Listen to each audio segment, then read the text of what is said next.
क्या आप जानते हैं कि काशी के मणिकर्णिका घाट पर जब चिता की आग भी ठंडी पड़ने लगती है, ठीक उस वक्त सुबह के 3:40 पर ब्रह्मांड में एक ऐसी घटना घटती है जो विज्ञान की समझ से भी परे है। ये वो समय है जब महादेव का डमरू मौन होकर भी बजता है। नमस्कार। आज हम किसी मोटिवेशन या टाइम मैनेजमेंट की बात नहीं करेंगे। आज बात होगी उस गुप्त ग्रंथ की जो काशी के एक पुराने मंदिर की दीवारों में सदियों तक छिपा रहा। एक ऐसा ग्रंथ जिसमें लिखा है 21 ब्रह्म मुहूर्त रहस्य, और वो एक लॉस्ट फॉर्मूला जो अगर आपने समझ लिया तो आपकी किस्मत बदलने में 3 साल या 3 महीने नहीं बल्कि घड़ी देखकर सिर्फ 3 मिनट लगेंगे। जी हाँ, सिर्फ 3 मिनट। आपने हजारों वीडियो देखे होंगे कि सुबह जल्दी उठो, सफल लोग 4 बजे उठते हैं, लेकिन कोई आपको ये नहीं बताता कि उठने के बाद उन पहले 3 मिनटों में अपने अंदर की शिव शक्ति को एक्टिवेट कैसे करना है। अगर आप सुबह 4 बजे उठकर भी वही चिंता, वही स्ट्रेस और वही मोबाइल फोन चेक कर रहे हैं, तो आपने ब्रह्म मुहूर्त को नहीं, सिर्फ एक घड़ी के समय को चुना है।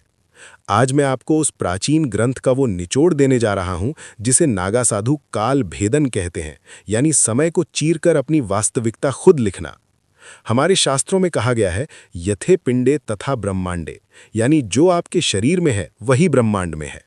लेकिन समस्या ये है कि हमारा शरीर उस ब्रह्मांडीय ऊर्जा से डिस्कनेक्ट हो चुका है। हम एक ऐसे रेडियो की तरह हो गए हैं जिसका एंटीना तो है लेकिन सिग्नल नहीं पकड़ पा रहा। काशी का ये गुप्त सूत्र कहता है कि 24 घंटे में से केवल 48 मिनट, जी हाँ, जिसे हम ब्रह्म मुहूर्त कहते हैं, वो समय होता है जब ओजोन लेयर और ब्रह्मांडीय किरणें यानी कॉस्मिक रेज एक खास कोण पर होती हैं। इस समय हवा में ऑक्सीजन नहीं बल्कि प्राण बहता है। और अगर इन 21 दिनों तक जो मैं आपको बताने वाला हूं, आपने इस प्राण को उस 3 मिनट के गुप्त तरीके से अपने अंदर उतार लिया, तो यकीन मानिए आपके शब्द पत्थर की लकीर बन जाएंगे। आपकी सोची हुई बात हकीकत में बदलने लगेगी। इस रहस्य को समझने के लिए हमें सबसे पहले शिव तत्व को समझना होगा। शिव केवल एक देवता नहीं है, शिव एक फ्लो है, एक बहाव है। जब आप गहरी नींद में होते हैं तो आप उसी शिव तत्व के सबसे करीब होते हैं, लेकिन जैसे ही अलार्म बजता है आप झटके से उठते हैं और वो कनेक्शन टूट जाता है। काशी का ग्रंथ कहता है कि ब्रह्म मुहूर्त में जागना उठना नहीं है बल्कि अवतरित होना है। जैसे गंगा शिव की जटाओं से धरती पर उतरती है, वैसे ही आपकी चेतना को नींद के लोक से जागृति के लोक में उतरना होता है, और यहीं पर वो 3 मिनट का सूत्र काम आता है। इस 21 दिन की यात्रा में हर दिन एक नया रहस्य खुलेगा, लेकिन इसकी नींव, इसका बेस उस पहले स्टेप पर है जिसे ग्रंथ में शून्य स्थिति कहा गया है। ध्यान से सुनिएगा, क्योंकि अब मैं जो बताने जा रहा हूं वो आपकी जिंदगी की दिशा मोड़ सकता है। ज्यादातर लोग सोचते हैं कि ब्रह्म मुहूर्त में उठकर पढ़ाई करनी चाहिए या काम करना चाहिए। ये सबसे बड़ी गलती है।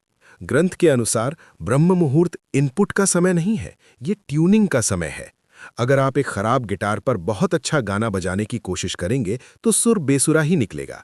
उसी तरह अगर आपका दिमाग और शरीर ट्यून नहीं है तो आप कितनी भी मेहनत कर लें, रिजल्ट नहीं मिलेगा। तो आखिर वो 3 मिनट का जादुई सूत्र क्या है, और ये 21 का अंक ही क्यों चुना गया? हमारे शरीर में 7 चक्र होते हैं और हर चक्र के 3 तल होते हैं। 7 गुणा 3 हुआ 21। ये कोई रैंडम नंबर नहीं है।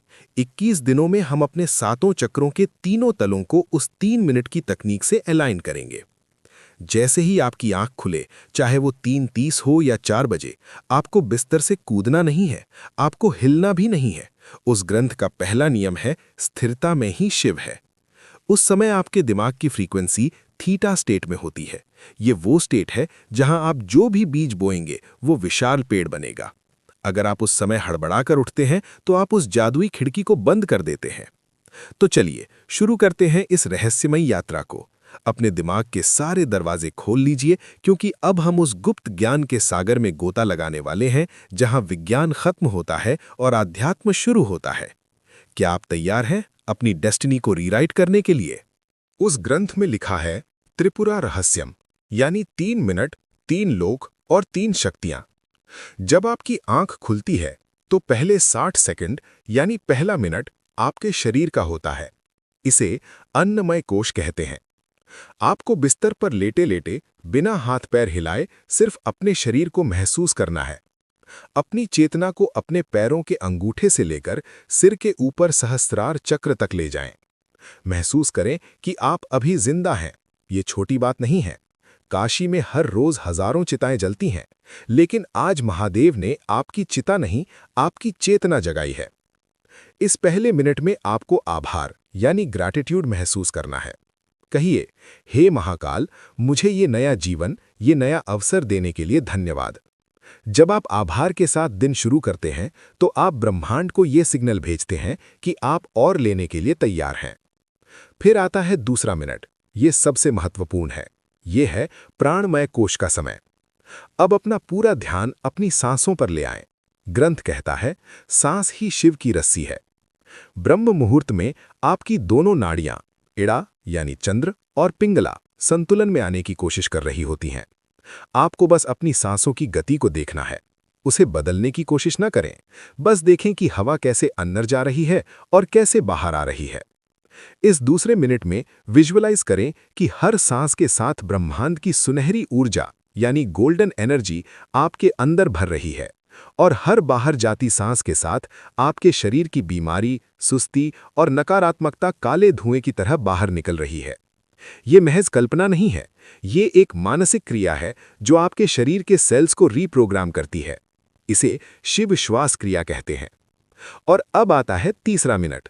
ये है मनोमय कोश यानी मैजिक का समय। जब शरीर शांत है, सांसें लय में हैं, तब आपका दिमाग एक कोरे कागज जैसा होता है। इस तीसरे मिनट में आपको अपना संकल्प दोहराना है। लेकिन सावधान, यहां लोग गलती करते हैं। वो कहते हैं, मैं अमीर बनना चाहता हूं या मैं स्वस्थ होना चाहता हूं। ग्रंथ कहता है, चाहत कमी को दर्शाती है। आपको ऐसे सोचना है जैसे वो चीज पहले ही हो चुकी है। मैं शक्तिशाली हूं, मैं अपने लक्ष्य को पा चुका हूं, शिव की कृपा मेरे साथ है। इस तीसरे मिनट में उस दृश्य को अपनी बंद आंखों से देखें, अपनी सफलता को, अपनी खुशी को। उसे इतना स्पष्ट देखें जैसे आप कोई एचडी मूवी देख रहे हों। जब आप ब्रह्म मुहूर्त की शांति में थीटा स्टेट में ये बीज बोते हैं, तो पूरी प्रकृति, सारे पंचतत्व उस बीज को पेड़ बनाने में जुट जाते हैं। ये है वो 3 मिनट का सूत्र। शरीर के प्रति आभार, सांसों का शुद्धिकरण, संकल्प का बीज। लेकिन दोस्तों, एक दिन करने से कुछ नहीं होगा। उस गुप्त ग्रंथ में 21 दिनों का चक्र बताया गया है, और ये 21 दिन आसान नहीं होने वाले। ये आपके पुराने मैं की मृत्यु और नए मैं का जन्म है। चलिए, अब समझते हैं कि इन 21 दिनों में आपके साथ क्या होगा और आपको इसे कैसे संभालना है।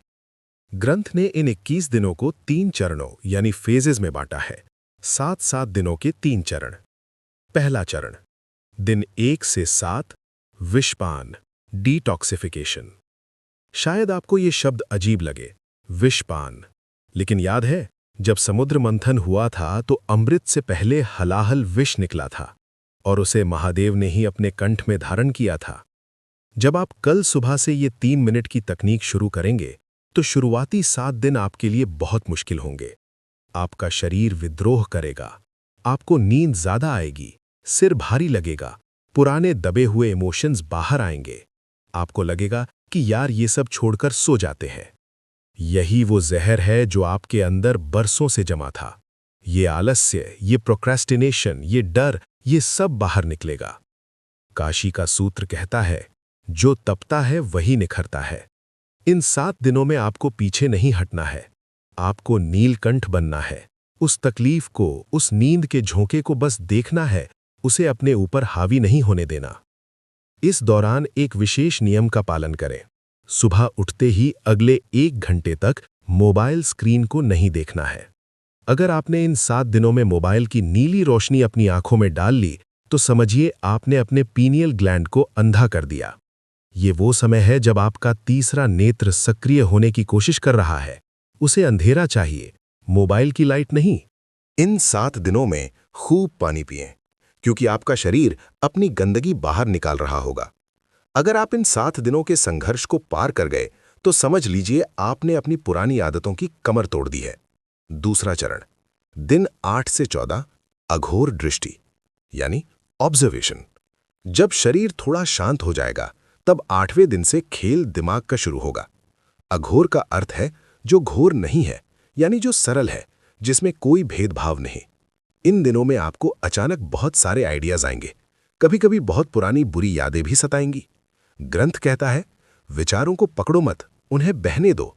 जैसे गंगा के घाट पर बैठकर आप पानी को बहते हुए देखते हैं, वैसे ही ब्रह्म मुहूर्त में उन 3 मिनटों के बाद चुपचाप बैठकर अपने विचारों को देखें। इस फेल में आपको एक अजीब सी शांति महसूस होने लगेगी। आपको लगेगा कि आप अपने शरीर से अलग हैं। यही वो समय है जब आपकी फ्रीक्वेंसी बदलना शुरू होती है। आप नोट करेंगे कि जिन चीज़ों पर आपको पहले गुस्सा आता था, अब वो आपको बेकार लगेंगी। आप छोटी मोटी बहसों में पढ़ना बंद कर देंगे। क्यों? क्योंकि अब आपकी ऊर्जा मूलाधार चक्र से ऊपर उठकर हृदय चक्र की तरफ बढ़ रही है। इन दिनों में एक काम जरूर करें। उन 3 मिनटों के बाद 5 मिनट के लिए ओम नमः शिवाय का मानसिक जाप करें। बोलकर नहीं, मन में। ये मंत्र एक वाइब्रेशन है जो आपके डीएनए को रिपेयर करता है। ये विज्ञान भी अब मानने लगा है कि साउंड फ्रीक्वेंसी से मैटर बदलता है। तीसरा चरण, दिन 15 से 21 शिव सायुज्य यानी अलाइनमेंट। ये वो चरण है जिसका इंतजार हर साधक करता है। 15वें दिन के बाद आपको अलार्म की जरूरत नहीं पड़ेगी। 3:40 पर आपकी आंख अपने आप खुलेगी, एकदम फ्रेश, जैसे किसी ने अंदर लाइट चला दी हो। इस समय आप देखेंगे कि आप जो सोचते हैं वो बहुत जल्दी हकीकत होने लगता है। इसे हम लॉ ऑफ अट्रैक्शन कहते हैं, लेकिन काशी के ग्रंथ में इसे संकल्प सिद्धि कहा गया है। आप किसी को याद करेंगे, उसका फोन आ जाएगा। आप किसी काम के बारे में सोचेंगे, उसके रास्ते अपने आप खुलने लगेंगे। ये कोई चमत्कार नहीं है, ये सिर्फ इसलिए हो रहा है क्योंकि अब आपका एंटेना ब्रह्मांड के सिग्नल के साथ ट्यून हो चुका है। इन आखिरी 7 दिनों में अपनी उस 3 मिनट की विजुअलाइजेशन को बहुत मजबूत कर दें, क्योंकि अब आपका सबकॉन्शियस माइंड पूरी तरह खुला हुआ है। अब आप इसमें जो डालेंगे वो आपकी किस्मत बन जाएगा। लेकिन दोस्तों, ये सफर 21वें दिन पर खत्म नहीं होता। ग्रंथ के अंत में एक चेतावनी लिखी है, शक्ति उसी के पास ठहरती है जो उसका सम्मान करता है। अगर 21 दिन बाद आप वापस अपनी पुरानी आदतों में लौट गए, फिर से वही देर तक सोना, वही मोबाइल में टाइम बर्बाद करना शुरू कर दिया, तो वो अर्जित की हुई ऊर्जा धीरे धीरे रिस जाएगी। ये लीकेज हो जाएगा। इस 3 मिनट के सूत्र को अपनी लाइफस्टाइल बना लीजिए। सोचिए, दिन के 1440 मिनटों में से क्या आप अपने भाग्य के लिए सिर्फ 3 मिनट नहीं निकाल सकते? काशी का वो पुराना मंदिर आज भी वही है, गंगा आज भी बह रही है, और वो ब्रह्म मुहूर्त आज भी हर सुबह आपके दरवाजे पर दस्तक देता है। फर्क सिर्फ इतना है कि कल तक आप सो रहे थे, लेकिन अब आप जाग चुके हैं। शिव कहते हैं, अहम ब्रह्मास्मि, यानी मैं ही ब्रह्मांड हूं। आप किसी के हाथ की कठपुतली नहीं है, आप रचयिता हैं। कल सुबह की 3:40 की घड़ी आपका इंतजार कर रही है। बिस्तर छोड़िए, आलस्य छोड़िए और अपने माथे पर उस विजय तिलक को महसूस कीजिए जो महाकाल खुद आपको लगाने आ रहे हैं। याद रखिएगा, 3 मिनट, शरीर, आभार, सांस, शुद्धि, संकल्प, सृजन। तो कौन कौन कल सुबह से इस काल भेदन की यात्रा पर मेरे साथ चल रहा है? कमेंट में हर हर महादेव लिखकर अपनी हाजिरी जरूर लगाइएगा, क्योंकि जब हम साथ में संकल्प लेते हैं तो ऊर्जा कई गुना बढ़ जाती है। मिलते हैं ब्रह्म मुहूर्त में। तब तक के लिए अपनी ऊर्जा को बचाकर रखें और शिव के प्रवाह में बहते रहें। ओम नमः शिवाय।